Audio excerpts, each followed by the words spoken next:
Hello, everyone, and welcome to The Impossible.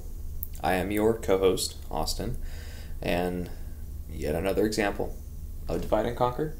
I'm up here in Wisconsin at the moment for work, and today I wanted to discuss a part of our adaptation series, of course, The Impossible Mind. Let us talk today about another how.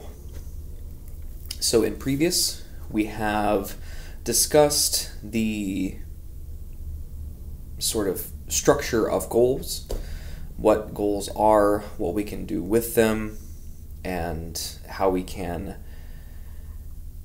build upon them, this impossible mind. And let us focus today on the how of when you're going through the execution of a goal, whether that be short-term or long-term. We do know that an immediate goal of the daily struggle, the daily commitments, and the formation of ultimately our own personal set and form of discipline, that is where we're going to be focusing on the journey or path towards our short and long-term goals. So for that daily struggle, for that daily grind, there is a lot that you have to face.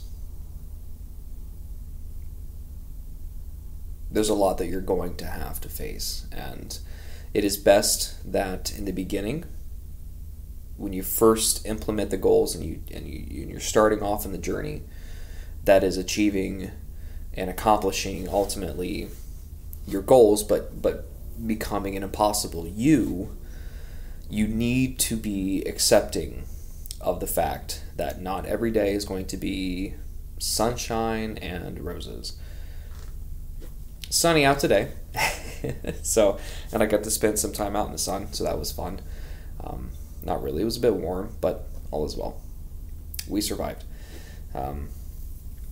But not every day will be sunshine and glory. There will be days to where your load of suffering will be to a degree that is not favorable.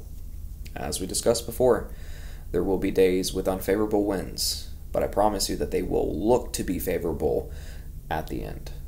So, in that daily grind, you will first have to accept that these days are going to occur, and that it's fine. That's a part of the process, part of the growing. But also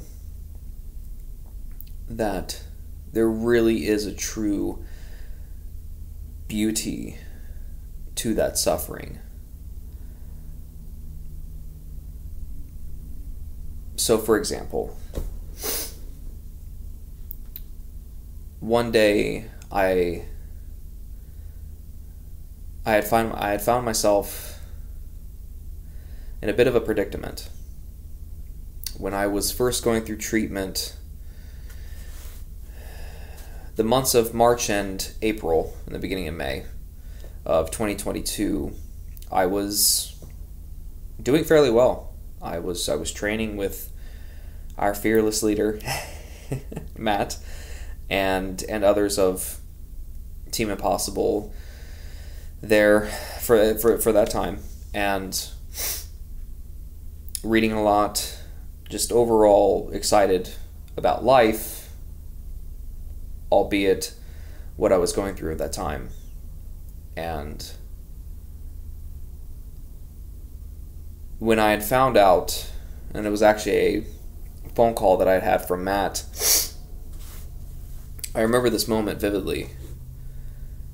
I was in I forget the name of the restaurant, but it was this little corner sushi poke bowl-ish kind of place, little mom and pop place, really, really small. And they had really good smoothies, like fruit smoothies, a wide selection. And ultimately I went with a mango smoothie. But I was with a very good friend of mine, a very close friend of mine. And we were actually in Chicago because in 2020, for my birthday, in March of 2020, we had originally planned a lovely little long weekend trip to Chicago, and those plans were obviously delayed. It was later in March, thus the canceled trip. So we rain checked it and got back there, and it was also a bit of celebration as well, just finishing the first 2 months of treatment that I had there at Marietta Memorial, the cancer center in Belpre. And we're in this restaurant, a little corner place. And I got a call from Matt, and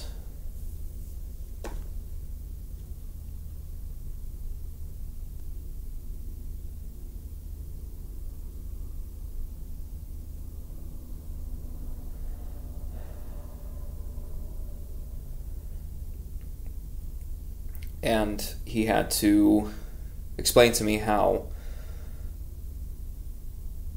my affected regions of my original diagnosis, the affected regions had gone down about 95%, 90 to 95%, but the cancer itself was still aggressive and trying to replicate.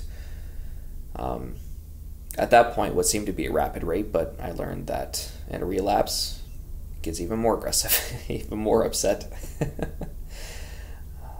And that hit hard, because I knew, well, we knew treatments were going to be far and few in between that was going to be anything less distressing, I suppose, not distressful, distressing. It's going to be, we were going to have to ramp things up, and he had to explain to me a regimen called BEACCOP, BEACCOP or something like that. It's a type of treatment. All that's just a lineup of, like, those acronym. The acronym is just spelling out all the different medications that were not fun to take, but it was going to be a regimen that I would have taken care of the cancer at that point, but the long-term side effects were grotesque. I would have been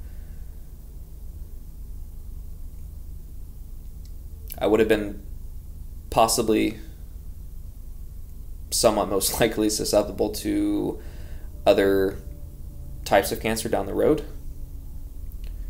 Severe immune system depletion, severe impact to my liver, severe impact to my lungs, and I point those two out in particular because pretty much be the entire body, but I was already having higher liver enzyme counts than hopeful during treatment, and then also with already having asthma. And those first 2 months I had taken bleomycin, which it in itself does quite a bit of damage to the lining within your brachial tubes. Hope I said that right. But the tubing inside your lungs, the wall that takes the oxygen from the air that you breathe and puts it into your bloodstream, it thins that and lowers, inhibits it to a certain degree, its ability to transfer the oxygen. And so I was already going through a lot of issues with those 2 points in particular, and this would have made those two and others a lot worse. And he's explaining this treatment to me, but Matt has always been honest with me about everything, and that is why when he said, this is not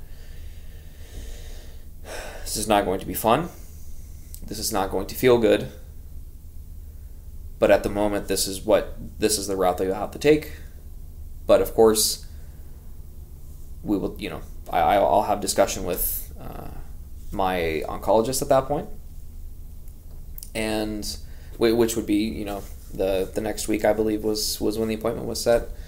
And so we would discuss then, obviously, what the next steps were, but that, if I were to have stayed with that cancer center, that would have been the next step. And so in this moment, I had already gone through 2 months of treatment, a month of scans and exams and doctors, needles, for a month prior to that.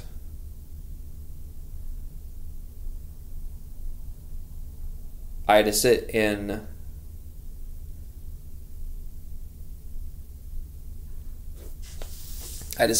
in a hotel room in Salt Lake City, Utah. My favorite city in all of the United States. I had to sit in that hotel room and tell my mother to her face that it was official that I was diagnosed with cancer.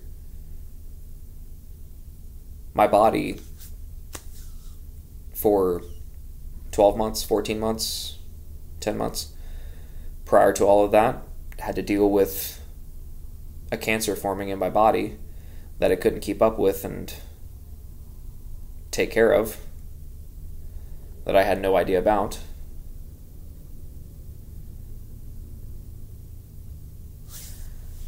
All of this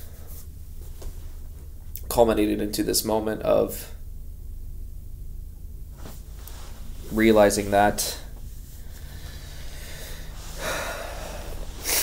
I had two choices.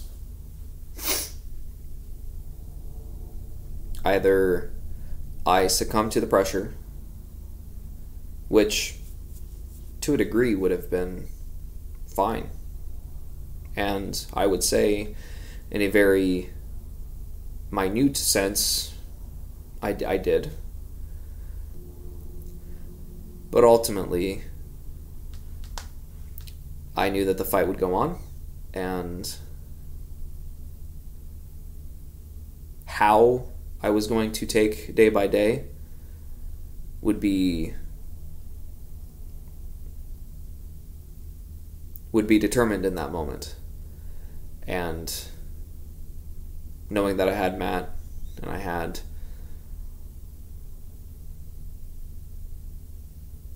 absolutely incredible friends, great family, I knew that everything was going to be fine.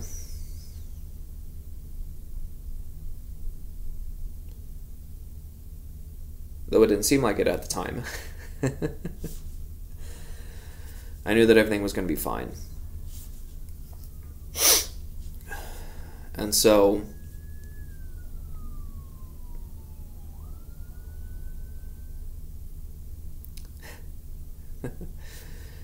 yet again, I'm close to a highway. It happens. So in these hows, in this how, in these days of what seems to be extreme adversity to you, and that is very much a subjective thing, could have objective influences, but ultimately you decide how you react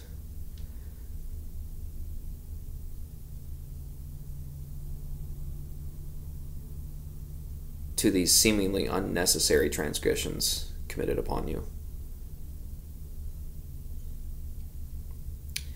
And you need to know that you need to keep going. You need to continue. You need to keep working at chasing and achieving your goals. And so For an example, something that at least I can reference to with experience is, let's say that I have a 6-month plan to put up, to take my PR, to take my all-time highest weight for a deadlift up 100 pounds. It's just an example. And so let's say at the end of those 6 months, we have only gone up 85 pounds. Now, your initial reaction would be, well, I didn't hit my goal. Okay. There should have been a recording process that you had committed to during those 6 months, so you can look back and say, okay, where did I do things well? Where did I not do things well? And what external factors did I have to face? So you can go through and, okay, so we'll account for external factors. Maybe let's say you had a slight injury, but it's going to take you out of achieving your goal for a determined amount of time. That is a type of external factor that they're going to happen. The severity of their impact is just dependent. You certainly need to keep focus and try to prevent external factors from impacting you, but sometimes they are involuntary. But there are things that maybe you experienced of, in this case, missing a session, missing a workout, that was under your control. On those kinds of days, you need to be willing to take ownership of missing your session, or you were underfed for a session or dehydrated for a session. You can look back and say, okay, I see here that I reported that I was dehydrated, and it went on for a week, for all of my sessions, not only deadlift session or leg sessions, but, for a chest session or shoulder, yada, yada, yada.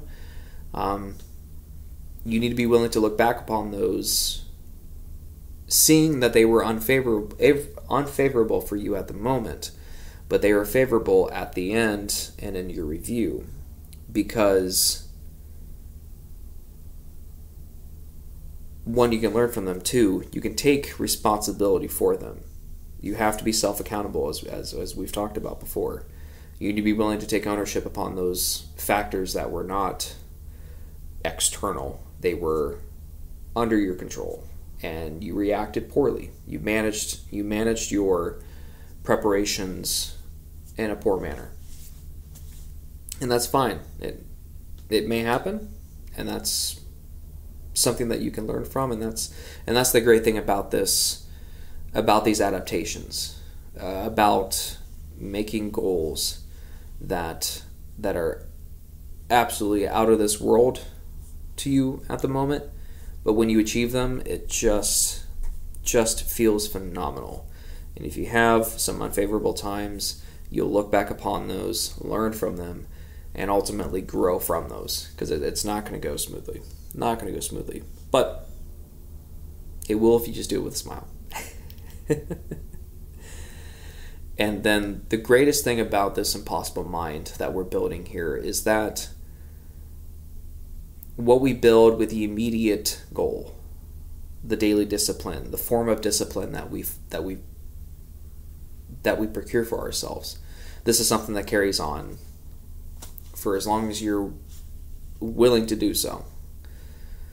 And when you get to the end of those goals, let's say you have a short-term goal of that 6 months. Well, the great thing is that you can then make another goal, and then another goal after that. The work continues. Shout out to you, Paul. The work continues. You don't just stop after one single goal. That's not the point of this. The point of this is for you to become impossible. In order to face the impossible, you must be willing to be impossible to do the impossible. And we mean that as not some temporary thing. Once you take this mindset, it isn't something that is on the face a permanent burden. This is for you to continue and to carry on, not only for yourself and for those who are around you, but ultimately for your community. You must be the best you in order to serve the community best.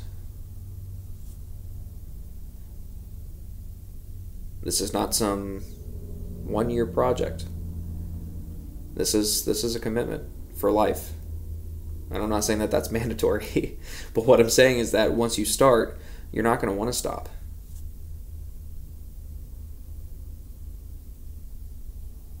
Being the best you takes daily work for as long as you're willing to sacrifice and suffer ultimately for the best you.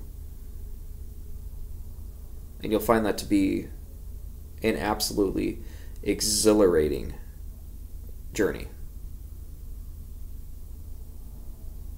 It's an incredible experience.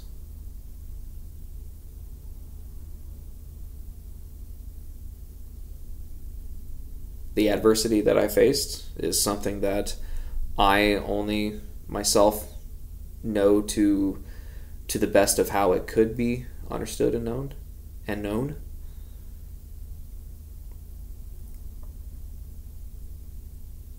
But we all have our own battles that we're facing. And I find solace in knowing that. And knowing that there are people out there like you who are willing to do the impossible. And that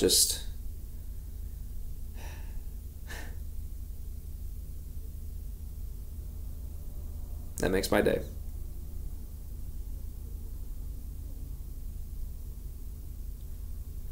To know that you're being and working and finding the best you, it's incredible. That's why we have Impossible Performance. That's why we have such an incredible team. That's why we put out these podcasts. We want to help you find the best you so that we can be an absolute unstoppable force for good. For ourselves, for our close ones, and for everybody. It's so much fun. So much fun. And so I want to leave you with this wonderful quote by Marcus Aurelius. For to make a little bit of sense for finding the time to really try and implement yourself to the impossible mind. Awaken. Return to yourself. Now, no longer asleep, knowing they were only dreams. Clear-headed again. Treat everything around you as the dream.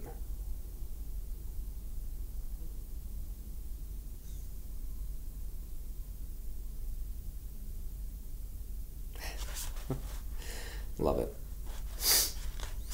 Love it. So, thank you all for watching or listening again. I'm here with my lovely, colorful mic.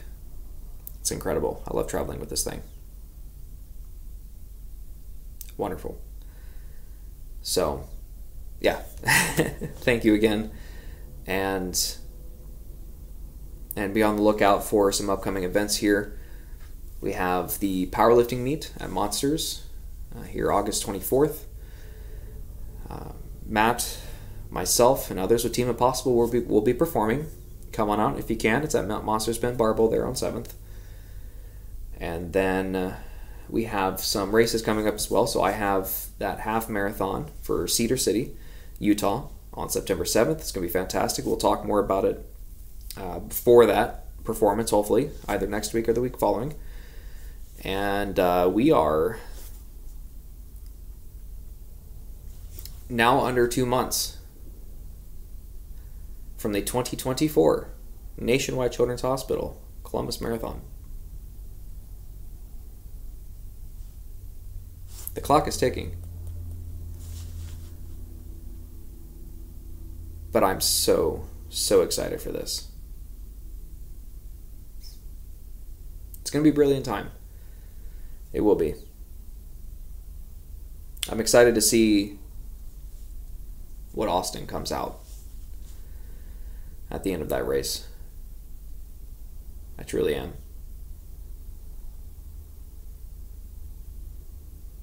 It's kind of a macro amount of suffering and a very much a microdose of 5 hours of pure insanity, but it's going to be a wonderful time. Because us here at Possible Performance, we strive to build a culture of strength, fostering a spirit of growth, in constant pursuit of the impossible. Take care, and as always, be impossible.